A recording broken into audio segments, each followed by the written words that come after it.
The scorecard can be a little time-consuming when setting it up. Add objective, save and edit, then go through and fill it out. Now on to the next one, where you have to do it all over again.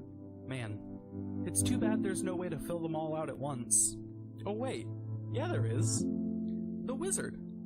Not the wands, staffs, and swords kind, but powerful nonetheless. To get started, click the scorecard in the banner.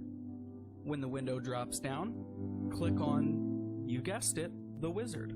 From here, you can see a bunch of pages on the left side.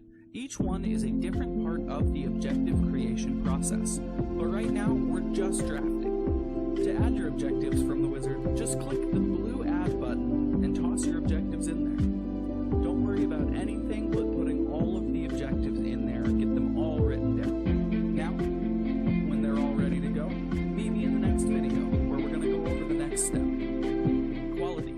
Making the work life easier, one objective at a time.